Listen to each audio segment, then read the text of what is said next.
Soy Jeffrey Mosquera. Mi nombre es Letzi Vilca. Soy Petronila. Soy Martina. Soy la China. Mi nombre es Delfín. Soy trabajadora de la danza. Somos trabajadoras. Militante del hormiguero. Soy Nelson Barrio, represento a la zona norte criminal. Soy militante política y militante social.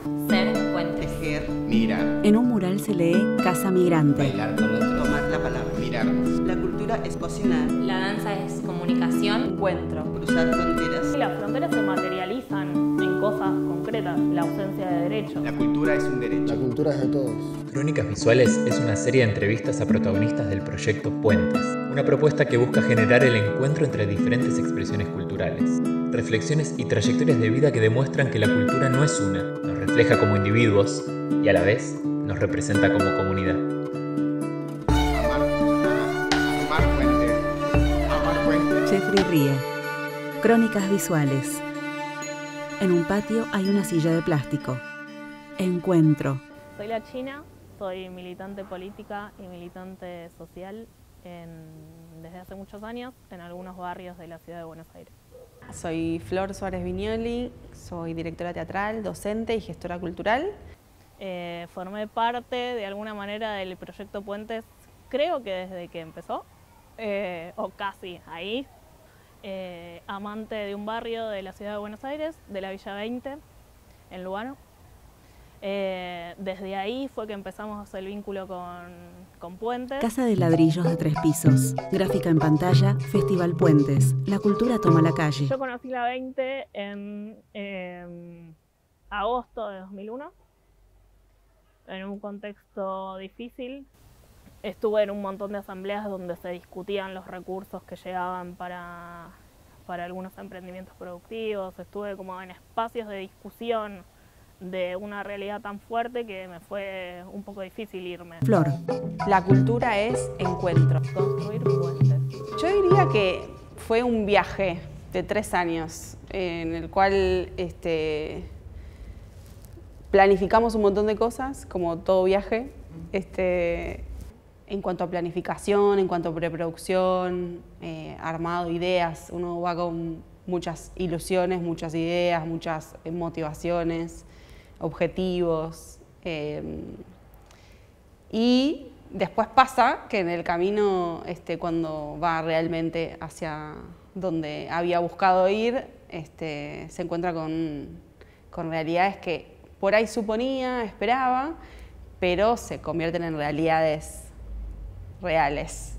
Creo que la primera vez que hablé del proyecto Puentes con alguien fue con la invitación a empezar a pensar algunos festivales en algunos barrios a partir de nuestro laburo en distintos barrios de la ciudad de Buenos Aires, en distintos barrios populares, sobre todo de la zona sur de la ciudad, tejer redes. La primera interacción con Puentes fue un poco que nos contaron de qué se trataba, qué podíamos hacer, qué podíamos aportar desde nuestro lado y cómo podíamos en conjunto pensar una instancia donde de alguna manera poner en escena la cultura popular de los barrios en un hecho en conjunto. Nosotros, por ejemplo, proponíamos, bueno, les interesa freestyle, ¿hay algún taller que se esté dando o qué tipo de vínculo tienen con la cultura en este barrio puntual, en estas manzanas o lo que fuera?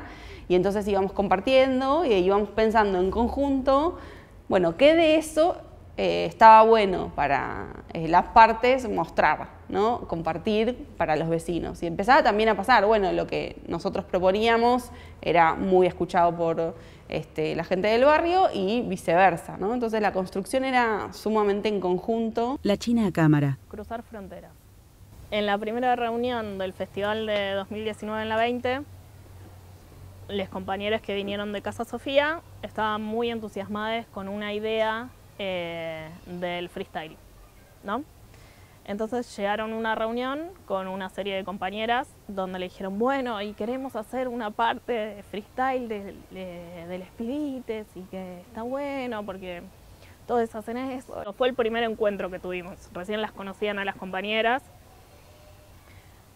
y entonces como desde el afuera, desde Casa Sofía viniendo a proponer, coincidiendo en esto de que no vinieron a imponer nada, pero una de las ideas que traían no encajaba con el contexto del barrio, ¿no? Como la primera idea que ustedes esbozaron, las compañeras se quedaron mirando y no entendieron que eso tenía que ser parte de su acervo cultural, digamos. Como, no, esto acá no pasa, acá cantamos coplas, bailamos morenada y, no sé, marinera. Lo difícil que fue para gente que produce, como nosotros, encontrarnos con otros tipos de tiempos, ¿no? Y cómo siempre partiendo del respeto, de la escucha y desde el registro de qué está necesitando el otro o qué está pudiendo el otro, bueno, en eso el tironeo interno que se nos producía como, bueno, hay que poner una fecha, hay que poner un barrio, ¿dónde se puede hacer? Bueno, y los tiempos eran bien diferentes porque las urgencias eran diferentes. Y quizás, como suena duro ponerlo en términos de frontera, pero cuando vos conocés la realidad de un barrio, entendés cuáles son todas las fronteras que lo surcan. Cómo esas expresiones culturales tienen su vida a pesar de que yo esté o no esté y de que yo las discuta o no las discuta, ¿no? Entonces ir a meter mi mirada sobre algo que sucede y que es propio de otros, también me parece violentarlas, ¿no? De alguna manera, esas expresiones. Ahí lo fundamental es el respeto y la escucha, sobre todo. Creo que también es importante no negar la propia identidad, ¿no? Casa Sofía es un centro cultural que está en determinado lugar de la ciudad y que tiene determinadas discusiones y que en su vida cotidiana tiene determinadas discusiones y que representa determinadas formas de pensar la cultura. Recuerdo mucho que la China lo decía mucho, nosotros decíamos, bueno, pueden, les parece, en contextos que muchas veces eran muy difíciles y que nosotros sentíamos por ahí que veníamos a molestar un poco, ¿no? También. ¿No? Si no hubiéramos construido criterios comunes o formas de nombrarnos mutuamente de manera común, hubiera sido imposible que esos encuentros se dieran. Y entonces me parece que hay algo de lo genuino del proceso que tuvo que ver con eso, con que se ponían en diálogo dos formas de entender la cultura que podían discutir entre sí y que podían llegar a lugares interesantes sin negar ninguna de las identidades y sin dejar que una de las identidades tiña a la otra. La cultura es un derecho. Un niño sostiene una raqueta y una payasa sopla un burbujero. En el primer festival que hicimos en Villa 20 en 2019, llegaron a montar el escenario del festival un montón de gente, un montón, tipo despliegue de caños y no sé qué. Nosotros garantizando, digamos, un poco la seguridad de la cuadra y en un momento una compañera desesperada viene corriendo y dice, pinchamos un caño. O sea, pinchar un caño en la 20 implica que una manzana se quedaba sin agua. Además de querer morir en ese instante y sentirnos las personas... Niega y parpadea. Más desafortunadas del mundo, el barrio reaccionó de una manera que yo creo que eso es la clave de todos los barrios que fuimos conociendo, que es primero la solidaridad y segundo la organización. Ya se había enterado la vecina que estaba enfrente del caño y la vecina que estaba enfrente del caño le contó al resto de la manzana, ¿no? Cómo pensar a alguien que trabaja en festivales o en actividades dentro de lo que se llama la ciudad formal, pensar el lugar donde se clava la jabalina tiene necesariamente una forma de hacerse diferente en un lugar donde las conexiones se hicieron de otra manera. Entonces, digo, como lo de pinchar el caño tiene que ver un poco con eso. Se asumió el problema como propio, lo habíamos hecho nosotros desde nuestra ignorancia territorial. Sí, salimos corriendo a buscar un plomero, no sé qué, nos costó una birra y 200 pesos. El festival estuvo buenísimo. Y pudimos hacerlo gracias a que solucionamos la pinchadora de caño. La cultura en los barrios populares están teñidas un poco primero por el desconocimiento, porque esto que venimos hablando de las fronteras y de cuáles son las formas culturales que esta ciudad dice expresar, digamos, y cuáles son las formas culturales que realmente florecen y se van enredando con la vida cotidiana de algunos barrios.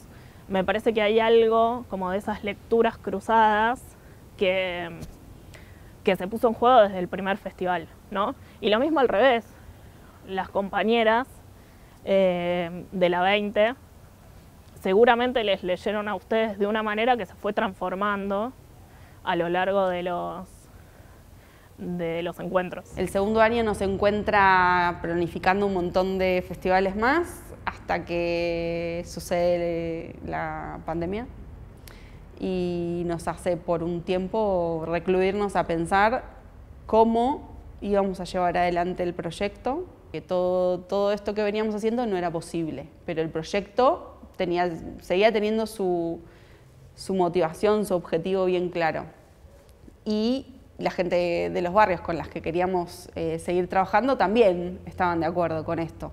Y ahí nos tomamos creo que fueron como 2 o 3 meses para cranear lo que terminó siendo las cajas culturales Puentes. Fueron 4 cajas que diseñamos con diferentes disciplinas o lenguajes artísticos y fuimos produciendo absolutamente todo lo que contenía la caja. La caja estaba pensada para poder llegar a donde no podíamos llegar. Cuando empezamos a pensar lo del mapa, que era una idea que me fascinaba cuando la propusieron, digamos, la idea del mapa era que haya un mapa de un barrio popular que no fuera uno en particular, sino que pudiera recoger un poco de identidades diversas de distintos barrios populares de la ciudad, y muchas de las discusiones sobre cómo pensar la cultura popular de los barrios y cómo pensar las formas de los cuerpos, cómo pensar las formas de la geografía, cómo pensar las construcciones, cómo pensar los lugares de encuentro. Estar muy atentos, muy atentas a que esté el barrio presente siempre en la construcción y en el resultado. Nada servía que a nosotros nos parezca maravillosa la historia si no había signos de identidades propias de los territorios con los cuales estábamos trabajando. Y bueno, entonces se creó un mapa. Dibuja un cuadrado en el aire. Gigante. Qué tipos de cuerpos, qué tipo de vestimenta, qué tipos de casas, cuáles son los pasajes entre los barrios populares y el resto de la ciudad, ¿no? Un poco de la discusión sobre la integración urbana y integración de qué lado. Me parece que todas esas discusiones acerca de la cultura, pero también acerca de cómo habitamos la ciudad, las tuvimos cuando fuimos pensando cada una de las cajas. Todas esas discusiones que habíamos tenido a lo largo de los festivales las fuimos retomando porque las cajas significaban también en un solo objeto reflejar todas esas discusiones. Entonces era complejo traducir a algunos lenguajes artísticos todas esas discusiones. Ese mapa era para colorear, para pegar stickers que los dibujaron un grupito de chicos y chicas de un taller de uno de los barrios. Y bueno, el resultado fue hermoso. Encontrarnos. Caminar el barrio. Armar puentes. Tejer redes. La cultura es un derecho. Una producción de Casa Sofía. Dirección y montaje, Luciana Rodríguez Lacunto. Producción, Julieta Antouch, Victoria Bornaz, Iñaki Bartolomeu. Cámara y sonido, Tota Romero. Entrevistadas, Bárbara Huitco, Florencia Suárez Viñoli. Accesibilidad, audiodescripción, Gladys Benítez. Supervisión de audiodescripción, Asociación Tiflonexos. Subtitulado, Julio Sobiaque. Lengua de señas, SEA en acción. Este proyecto ha sido ganador del Fondo de Fomento Concursable para Medios de Comunicación Audiovisual, un mecanismo de fortalecimiento de la pluralidad de voces y subsidiado por el Ente Nacional de Comunicaciones, bajo la licencia del Creative Commons Atribución Compartir Igualdad 2.5 Argentina.